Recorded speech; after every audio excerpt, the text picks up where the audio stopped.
Halo semua, Assalamualaikum. Kembali lagi dengan saya, Ipung Tia. Ini adalah bagian kedua dari video saya sebelumnya tentang kupas tuntas tes CPNS. Di video kali ini, saya akan memberikan informasi lanjutan tentang tes CPNS dan tips agar lulus tes CPNS. Tapi, seperti biasa, jangan lupa like, komen, share, dan subscribe dulu ya. Kawan, informasi yang juga harus kalian ketahui dalam tes CPNS adalah berkaitan dengan pengolahan hasil seleksi dan pengumuman kelulusan. Dalam pengolahan hasil seleksi yang harus diperhatikan pertama adalah 1. Pembobotan nilai SKD atau SKB adalah 40% dan 60%. Dalam hal instansi melaksanakan SKB dengan CAT, hasil SKB dengan CAT merupakan nilai utama dengan bobot paling rendah 50% dari bobot nilai SKB. Dan apabila instansi pusat menambah SKB dalam bentuk atau jenis tes, pertama wawancara dan atau tes praktek kerja, bobot yang diberikan paling tinggi masing-masing 25% dari total nilai atau hasil SKB. Sedangkan lebih dari 2 jenis atau bentuk SKB, wawancara, tes praktek kerja, tes potensi akademik, tes bahasa asing, tes fisik atau kesamaptaan, psikotes, dan tes kesehatan jiwa, bobot masing-masing tes dibagi secara proporsional. Dan selanjutnya, dalam hal instansi pusat tidak melaksanakan SKB menggunakan CAT, maka dapat melaksanakan bentuk atau jenis tes lainnya dengan bobot paling tinggi 40% untuk wawancara dan praktek kerja dan harus menambah paling sedikit 1 bentuk atau jenis tes lainnya dengan bobot paling rendah 20% dari total nilai atau hasil SKB. Yang kedua, dapat melaksanakan bentuk atau jenis tes lainnya dengan bobot paling tinggi 40% untuk wawancara dan paling tinggi 40% untuk praktek kerja dan harus menambah paling sedikit 1 bentuk atau jenis tes lainnya dengan bobot paling rendah 60% atau dibagi secara proporsional dari total nilai atau hasil SKB. Dan yang ketiga, dapat melaksanakan SKB selain wawancara atau praktek kerja paling sedikit 2 bentuk atau jenis tes lainnya dengan bobot masing-masing tes dibagi secara proporsional dari total nilai atau hasil SKB. Selanjutnya, instansi daerah hanya diperkenankan menambah 1 jenis tes lain SKB dengan CAT dan diberikan bobot paling tinggi 40% dari total nilai atau hasil SKB sehingga bobot nilai SKB dengan CAT menjadi 60% dari total nilai atau hasil SKB. Kemudian, pendaftar formasi jabatan guru yang memiliki sertifikasi pendidikan sesuai dengan jabatan guru yang dilamar atau linear yang dikeluarkan Kementerian Pendidikan dan Kebudayaan, Kementerian Agama, atau Kementerian Riset Teknologi dan Pendidikan Tinggi wajib mengunggah atau mengupload sertifikat dimaksud pada sistem SSCASN BKN. Yang selanjutnya, sertifikasi pendidik sebagaimana dimaksud ditetapkan sebagai pengganti SKB yang nilainya sebesar nilai maksimal SKB. Pendaftar formasi umum jabatan guru yang memiliki sertifikasi pendidik baru bisa memanfaatkan nilai maksimal sebagaimana dimaksud apabila yang bersangkutan memenuhi nilai ambang batas atau passing grade SKD dalam batas jumlah 3 kali formasi. Pendaftar formasi tenaga kesehatan yang diwajibkan memiliki STR wajib mengunggah atau mengupload STR yang dimaksud pada SSCASN BKN.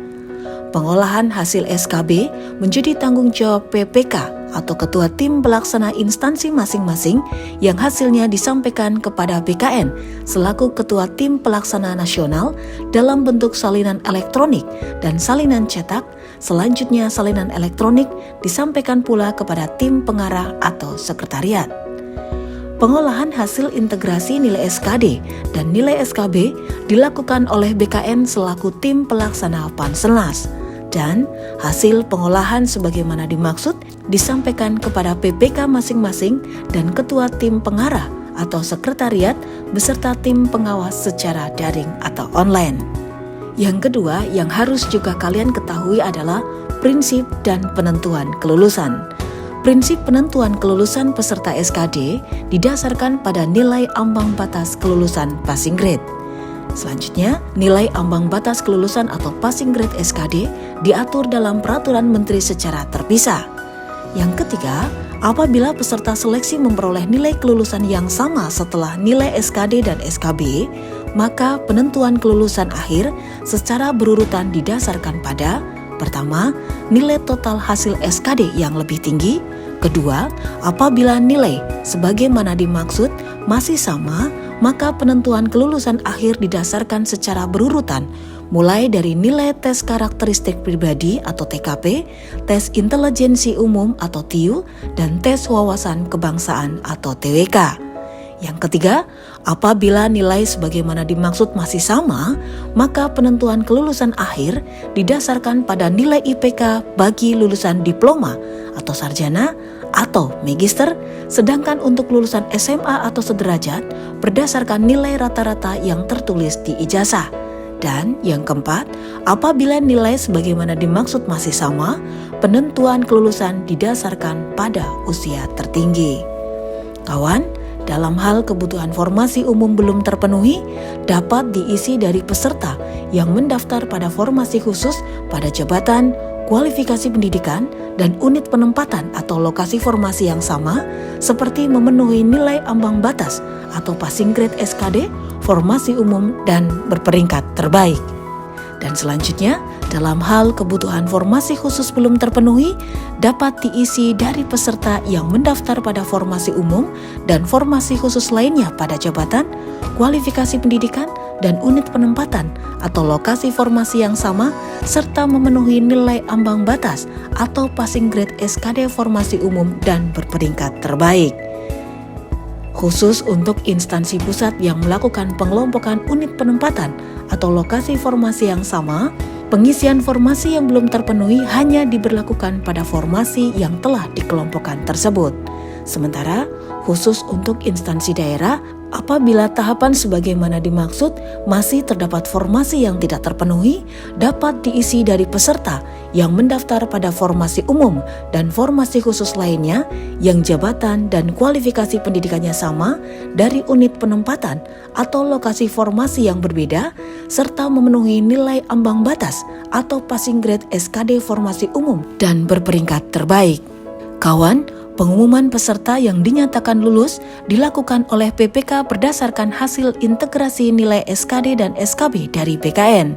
Penetapan dan pengumuman terhadap peserta seleksi yang dinyatakan lulus tahap akhir tidak melebihi jumlah formasi pada masing-masing jabatan dan kualifikasi pendidikan sebagaimana ditetapkan oleh Menteri.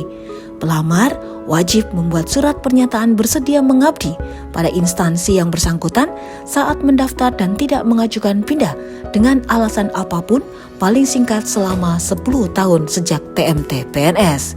Dan dalam hal peserta seleksi sudah dinyatakan lulus oleh PPK sebagaimana dimaksud, tetap mengajukan pindah yang bersangkutan dianggap mengundurkan diri. Dalam hal peserta seleksi sudah dinyatakan lulus oleh PPK, tetapi di kemudian hari terbukti kualifikasi pendidikannya tidak sesuai dengan yang telah ditetapkan oleh Menteri dan atau tidak memenuhi persyaratan lainnya, maka PPK harus mengumumkan pembatalan kelulusan yang bersangkutan.